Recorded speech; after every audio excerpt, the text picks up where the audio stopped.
So our next lesson is for Unit 4, Vocabulary Building for Course Code 6469. So vocabulary जो है वो 4 तरह की होती हैं. There are 4 types of vocabulary. First is listening vocabulary. वो वर्ड्स जो हम सुनते हैं और फिर उनको अंडरस्टैंड करते हैं. ये वो वर्ड्स हैं जो हमें ऑलरेडी हमें पता होते हैं, वो वर्ड्स जो हमारे सबकॉन्शियस में मौजूद होते हैं, और ये वो वोकेबलरी है जो हमारे लिए for every person, for every individual, this is the largest vocabulary that we have and we use. और ये वो वोकेबलरी है जिसकी बेस पे हम उन वर्ड्स को भी अंडरस्टैंड करते हैं जो उस वोकेबलरी से रिलेटेड होते हैं. फिर आ जाती है हमारी स्पीकिंग वोकेबलरी, वो वोकेबलरी जो हम कन्वर्सेशंस में यूज़ करते हैं. हमारी लिसनिंग वोकेबलरी हमेशा हमारी स्पीकिंग वोकेबलरी से ज़्यादा हो जाती है, क्योंकि बहुत सारे वर्ड्स ऐसे होते हैं हमारे जिनकी हमारी जो अंडरस्टैंडिंग होती है वो इनकम्प्लीट होती है, समटाइम्स लिमिटेड होती है, समटाइम्स कुछ कंटेक्चुअल सिचुएशंस में हम उनको अंडरस्टैंड करते हैं, कुछ में नहीं करते, but still they remain in our mind. Sometimes they are at a subconscious level. लेकिन कन्वर्सेशंस में हम वही वर्ड्स यूज़ करते हैं दैट वी कॉन्शियसली नो, और उनमें से भी we are in the habit of using some words more as compared to some other words. कुछ words ऐसे हैं जो हमारी vocabulary में मौजूद होते हैं, यानी हमारी listening vocabulary में मौजूद होते हैं, लेकिन हम उन्हें अपनी spoken vocabulary में कभी भी use नहीं करते. Like let's talk about abusive words, गालियाँ जिनको हम कहते हैं. Most of the time हम सबको almost हर गाली का ही मतलब आता होता है, no matter how offensive it is. लेकिन being civilized people, majority of us don't use them in spoken language, कभी भी यूज़ नहीं करते. but that doesn't mean कि हमारी listening vocabulary का वो part नहीं है. Whenever we hear or listen to those words, we can understand them, but they are not part of our speaking vocabulary. So listening vocabulary हमेशा हमारी speaking vocabulary से बड़ी या wider होती है. फिर एक जो वर्ड होता है, बहुत सारे वर्ड्स ऐसे होते हैं जिनको हम एक सेंटेंस या सिचुएशन की कॉन्टेक्स्ट में तो अंडरस्टैंड करते हैं, लेकिन अगर कोई हमसे उस वर्ड का सिर्फ वर्ड बोल के कहे कि इसका मीनिंग बताओ, तो वी कैन नॉट डिस्क्राइब और explain the meaning of that word. There are a lot of words that we always have in our vocabulary, कि हम उस वर्ड को कॉन्टेक्स्ट में यूज़ कर सकते हैं, कॉन्टेक्स्ट में अंडरस्टैंड कर सकते हैं, लेकिन उसका वर्ड फॉर वर्ड मीनिंग नहीं बता सकते, मीनिंग वाइज उसको एक्सप्लेन नहीं कर सकते. अब ये जो वर्ड्स हैं ये हमारी मेमोरी में रह जाते हैं, लेकिन हम उनकी कॉन्टेक्स्ट या उनका मीनिंग भूल जाते हैं. तो उनको यूज़ करने के लिए या उनका जो यूजेज है वो हमारी कॉन्शियस मेमोरी में ऑब्सक्योर हो जाता है. सब कॉन्शियस में मौजूद है, कॉन्शियस मेमोरी में ऑब्सक्योर हो गया है. अब डेप्थ और डायमेंशन तो आ गई है हमारी वर्ल्ड नॉलेज में, उनकी वजह से उन वर्ड्स की वजह से हम अपनी थॉट्स को एक्सप्रेस कर सकते हैं मोर एफिशिएंटली एंड इफेक्टिवली. लेकिन अगर हमसे कोई उन वर्ड्स का मीनिंग पूछे तो हम उनको उस तरह से इफेक्टिवली डिस्क्राइब नहीं कर सकते. So that is also a vocabulary that we have, कि वो वर्ड्स जिन्हें हम कॉन्टेक्स्ट और सिचुएशंस में यूज़ कर सकते हैं, कॉन्टेक्स्ट और सिचुएशंस में एट सम लेवल हम अंडरस्टैंड भी कर सकते हैं, लेकिन अगर कोई हमसे उनका मीनिंग पूछे तो हम वर्ड फॉर वर्ड उसका मीनिंग नहीं बता सकते या उस वर्ड को डिफाइन नहीं कर सकते. फिर आ जाती है रीडिंग वोकेबलरी. जो रीडिंग वोकेबलरी है ये वो वर्ड्स हैं जिनको हम रीड करें तो हम उनको अंडरस्टैंड कर लेते हैं. मेजॉरिटी जो स्टूडेंट्स होते हैं जब वो स्कूल में आते हैं तो उनकी जो रीडिंग वोकेबलरी है वो बहुत लिमिटेड होती है. Let's suppose when we enter or when a child enters to school, उसकी जो स्पीकिंग वोकेबलरी है उर्दू की और जो लिसनिंग वोकेबलरी है उर्दू की वो क्वाइट एडवांस्ड होती है. इवन जिन घरों में बच्चों को के साथ इंग्लिश बोली जाती है, उनकी इंग्लिश की जो स्पीकिंग और लिसनिंग वोकेबलरी है वो सब्सटेंशियल होती है. They can communicate in orally and hourly in English, लेकिन रीडिंग और राइटिंग तो हम स्कूल में ही सीखते हैं. सो जो रीडिंग वोकेबलरी है वो प्रैक्टिकली नॉन एग्जिस्टेंट होती है.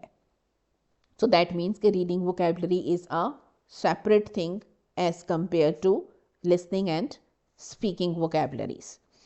So that means कि जब वो रीडिंग स्टार्ट करते हैं लर्नर्स, तो वो स्कूल से स्टार्ट करते हैं.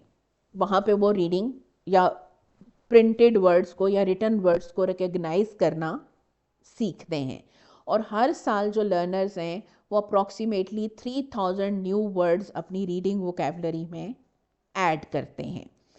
अब लर्निंग टू रीड जो है वो उन स्टूडेंट्स के लिए, जो फॉर एनी स्टूडेंट जो है वो लिसनिंग की निस्बत या स्पीकिंग वोकेबलरी की निस्बत ज़्यादा ईजी होता है, specially for a foreign language. हम फर्स्ट लैंग्वेज या सेकंड लैंग्वेज की बात नहीं कर रहे, बिकॉज वो एज अ चाइल्ड आप पहले सीखते हैं और उसकी रीडिंग और राइटिंग आप बाद में सीखते हैं.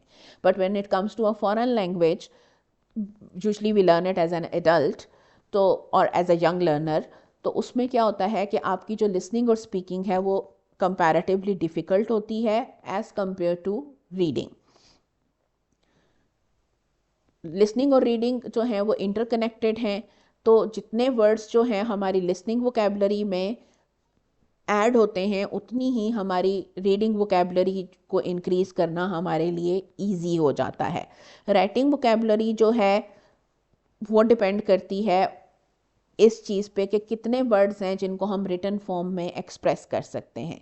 बहुत सारे वर्ड्स ऐसे होते हैं जिनको जब हम रीड करते हैं तो वी कैन अंडरस्टैंड देम, लेकिन चूँकि हमें उनके स्पेलिंग या रिटन फॉर्म नहीं आती होती तो हम उन्हें सही तरह से लिख नहीं सकते. और बहुत सारे वर्ड्स ऐसे हैं जिनको हम बोल सकते हैं, सुन सकते हैं, सुन के अंडरस्टैंड कर सकते हैं, बट अगेन चूँकि हमें उन्हें उनकी रिटन फॉर्म नहीं आती होती तो हम उनको लिख नहीं सकते. इवन रीड भी कर सकते हैं, but because we don't know their written form so we can not write them. और इसलिए हमारी जो राइटिंग वोकेबलरी होती है वो इन 4 वोकेबलरीज में से सबसे स्मॉल वोकेबलरी होती है. Because let's suppose if I से फैब्यूलस, सो बहुत सारे लोग जो हैं, बहुत सारे लर्नर्स क्लास में मुझे उसका फॉरेन मीनिंग बता देंगे, but if I ask them to write it, बहुत सारे होंगे जो उसके सही तरह से स्पेलिंग नहीं लिख पाएंगे. सो दैट मीन्स कि उनकी लिसनिंग स्पीकिंग वोकेबलरी में तो फैब्यूलस का वर्ड है, लेकिन राइटिंग वोकेबलरी में फैब्यूलस का वर्ड नहीं है. तो हम राइटिंग सिर्फ उन्हीं वर्ड्स के साथ कर सकते हैं जिनको हम पढ़ सकते हूँ और जिनको हम अंडरस्टैंड कर सकते हूँ, पढ़ के अंडरस्टैंड कर सकते हूँ, यानी जिनकी हम रिटन फॉर्म से फेमिलियर हूँ. लिसनिंग और स्पीकिंग वोकेबलरीज जो हैं वो हमारी राइटिंग वोकेबलरी में हमें बिल्कुल भी हेल्प नहीं करती. जैसे हमारी लिसनिंग और स्पीकिंग वोकेबलरीज हमारी रीडिंग वोकेबलरी से लार्जर होती हैं, इवन हमारी जो रीडिंग वोकेबलरी है वो भी हमारी राइटिंग वोकेबलरी से लार्जर होती है. अब जब हम कन्वर्सेशंस की टीचिंग करवा रहे होते हैं तो हम अपने स्टूडेंट्स की नॉलेज की जो बेस है उसको हम एक्सपेंड कर सकते हैं लिसनिंग वोकेबलरीज के through with the help of conversations. कोई भी जो नॉलेज है, जब let's suppose there is a science class, there is a religious class, there is a class of literature, there is a class of social sciences or any other class. It is taught verbally. Students are listening, they are gaining knowledge. So listening के through या listening vocabulary के through जो students हैं, through conversations, they gain lots and lots of knowledge. तो student जो है when the teacher is talking with the students, तो students जो हैं वो उनकी लर्निंग होती है. But when you are talking to students फिर उनकी लर्निंग उतनी नहीं होती. वाइल बिकॉज जब आप लेक्चर दे रहे हैं तो आपका जो लर्नर है वो फेज आउट हो जाता है, वो उस तरह से इंटरेक्ट नहीं कर रहा, वो उस तरह से लर्न नहीं कर रहा. लेकिन जब आप उससे बात कर रहे हैं, वो आपको रिस्पॉन्ड कर रहा है, then they are retaining things. So जो कन्वर्सेशंस हैं वो एक रिसर्च बेस्ड स्ट्रेटजी है टू टीच वोकेबलरी. आप कन्वर्सेशन करते हैं, उसके थ्रू आप वोकेबलरी सिखा सकते हैं. So that is one strategy that can be use to teach vocabulary. what can we teach with the help of conversations? New words, known concepts. आप known words use करते हैं, known concepts यूज़ करते हैं to teach new words. So when we are teaching new concepts, we always connect them with known words and known concepts. When we are teaching them new words, we connect them with known words and known concepts. अब effective vocabulary instructions क्या होती हैं class के अंदर कि 3000 words अगर students आपके एक साल में लर्न कर रहे हैं तो by the end of elementary school they practically they should know 25,000 words और by the end of high school they should know 50,000 words. लेकिन ये सारे वर्ड्स स्टूडेंट्स लर्न कैसे करते हैं? अब क्या ये पॉसिबल है कि डायरेक्ट इंस्ट्रक्शन से उन्हें 50,000 वर्ड्स सिखाए जाएं और वोकेबलरी वर्कशीट्स के थ्रू सिखाए जाएं? इफ़ वी से कि पॉसिबल है तो कैसे, and if we say it's not possible then how can we teach them all that and how are they learning these 50,000 words? Because obviously directly word meaning करके याद करा के हम उन्हें 50,000 वर्ड्स नहीं सिखा रहे ना. वो ये 50,000 words directly through vocabulary exercises सीख रहे हैं. Then how are they learning them? There must be some strategies. So वो जो इफेक्टिव वोकेबलरी इंस्ट्रक्शन के जो फीचर्स हैं वो कौन कौन से हैं? 6 फीचर्स दिए हैं सूजन वाट्स ने इफेक्टिव वोकेबलरी इंस्ट्रक्शन के. फर्स्ट फीचर क्या है? Multiple exposures. कि आप कोई भी जो ट्यूटरिंग या टीचिंग सेशन है उसमें जो न्यू या इंटरेस्टिंग वर्ड्स हैं उनका एक्सपोजर लर्नर का मल्टीपल होना चाहिए, सिंगल एक्सपोजर नहीं होना चाहिए. यानी अगर आप कोई वर्ड स्टूडेंट को सिखा रहे हैं तो उस वर्ड का सिर्फ उनका एक ही एक्सपोजर नहीं होना चाहिए, यानी वो सिर्फ रिटन फॉर्म में नहीं होना चाहिए. कोई भी जो वर्ड है जब आप उसको पहली दफ़ा बताते हैं लर्नर को वो वर्ड, तो वो उनकी लिसनिंग या स्पीकिंग वोकेबलरी में ऐड नहीं होता. कोई ख़ास फ़र्क नहीं पड़ता उनकी लिसनिंग और स्पीकिंग वोकेबलरी पे. अब वो जो न्यू वर्ड है जब वो डिफरेंट कॉन्टेक्स्ट में उनके सामने आता रहता है ओवर टाइम, तब ही वो उनकी लिसनिंग स्पीकिंग वोकेबलरीज और इवन रीडिंग और राइटिंग वोकेबलरीज का पार्ट बनता है, प्रोवाइडेड कि वो बार बार उनके सामने यूज़ हो.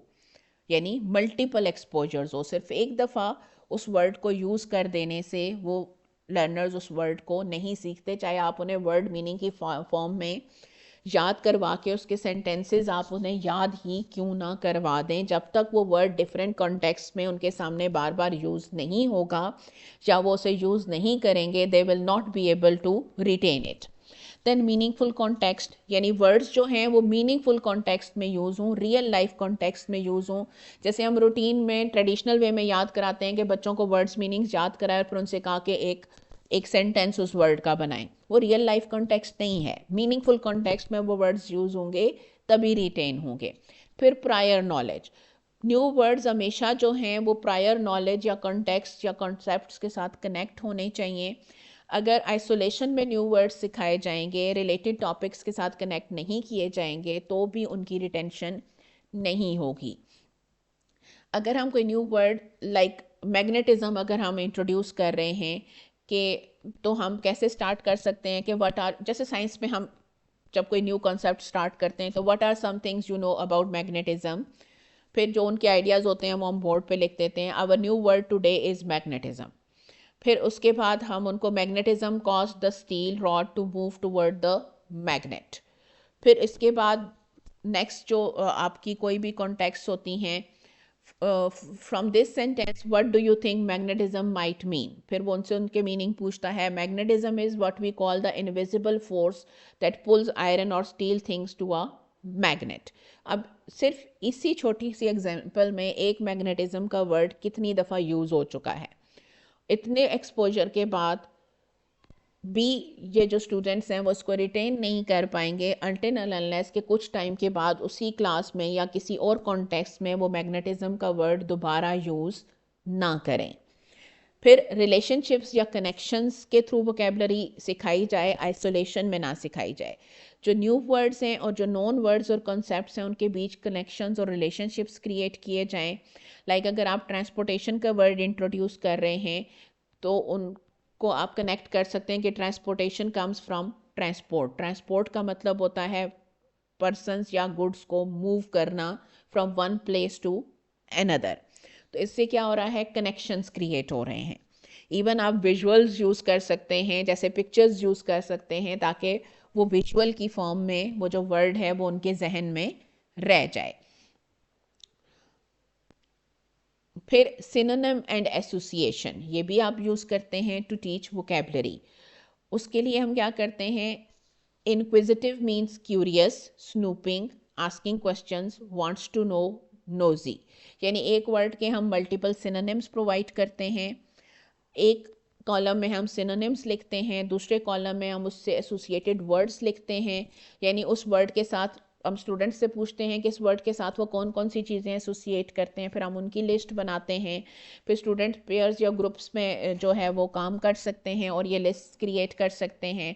फिर वो सेंटेंसेस में उसको यूज़ कर सकते हैं, वो सिचुएशंस आइडेंटिफाई कर सकते हैं जिनमें वो वर्ड या वो जो उसके सिनोनिम्स हैं वो यूज़ हो सकते हैं। तो इसके थ्रू भी उन्हें वोकेबलरी की लर्निंग कराई जा सकती है। सिमेंटिक मैप्स बनवाए जा सकते हैं बोर्ड के ऊपर स्टूडेंट्स की हेल्प से या उनको इन्वॉल्व करके ग्रुप्स की फॉर्म में रिलेशनशिप्स शो करने के लिए। जैसे वाटर है, बोट, शिप, फेरी, हाइड्रोप्लेन, सबमरीन, होवरक्राफ्ट, मैप बन गया। ट्रांसपोर्टेशन के मैप्स हैं, वाटर ट्रांसपोर्ट्स के, लैंड ट्रांसपोर्ट्स के और एयर ट्रांसपोर्ट्स के। सो अगेन एक विजुअल भी बन रहा है, कनेक्शंस भी क्रिएट हो रहे हैं। सो सारी की सारी जो स्ट्रेटजीज हैं वो उसके अंदर कंबाइन की जा रही हैं। Then the fifth strategy is context clues and dictionaries.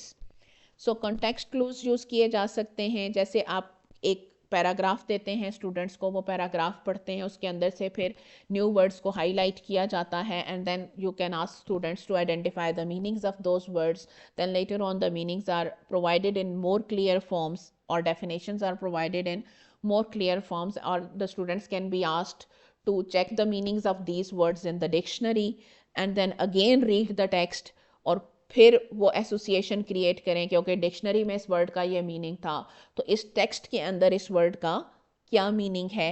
सो ये भी एक स्ट्रैटेजी है जो वोकेबलरी बिल्डिंग के लिए यूज़ की जाती है। Then the sixth one is seeing saying and using new words, कि न्यू वर्ड्स को जब एनकाउंटर करें लर्नर्स तो कॉन्टेक्स्ट में किसी सेंटेंस की उन्हें देखें, यानी रीड करें या सुने, देन बोलें उनको, दे अटर और they use them, and then written या ओरल कॉन्टेक्स्ट में उन्हें यूज़ करें। तो स्टूडेंट्स को ये कहना कि इनके सेंटेंसेस बनाएं, आपस में कम्युनिकेशन में इनको यूज़ करें, डिफरेंट उनसे आप वोकेबलरी एक्सरसाइजेज या राइटिंग एक्सरसाइजेज करवाएं जिनमें वो वर्ड्स यूज़ हों। सो उससे जो वोकेबलरी रिटेंशन है वो इम्प्रूव हो जाती है। सो जो स्ट्रैटेजीज़ हम यूज़ कर सकते हैं वर्ड बिल्डिंग के लिए, एक्चुअली हम पिछले लेसन्स में ये स्ट्रैटेजीज़ कर चुके हैं, so we will go through them quickly.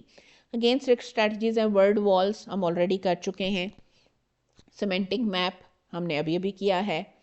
Then wide reading क्या है, this is the best practice for learning to read. Wide reading में हम क्या करते हैं कि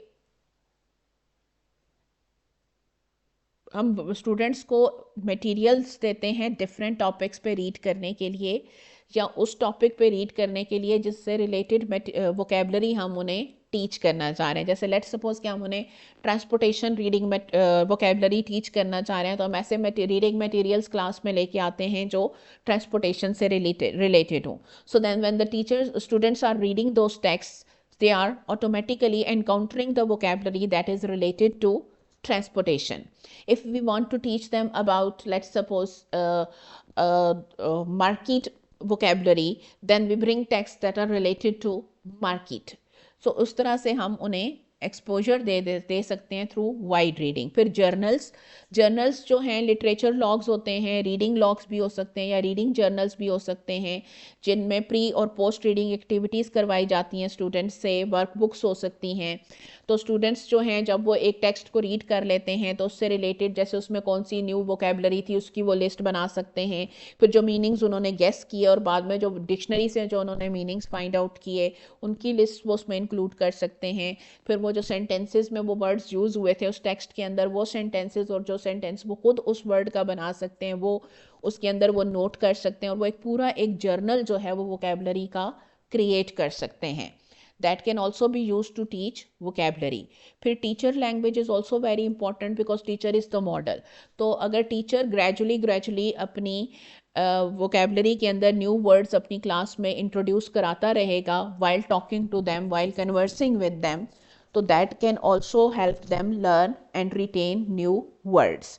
देन वर्ड इंटरेस्ट जो है यानी लर्नर्स में वर्ड्स के अंदर इंटरेस्ट क्रिएट करें, उनके अंदर इंटरेस्ट क्रिएट करें कि जहाँ वो न्यू वर्ड को एनकाउंटर करें चाहे मीडिया में चाहे फेसबुक पे चाहे किसी सोशल मीडिया पोस्ट पे, तो वो उसको अंडरस्टैंड करें उसको एक्वायर करें और उसको यूज़ करने की कोशिश करें।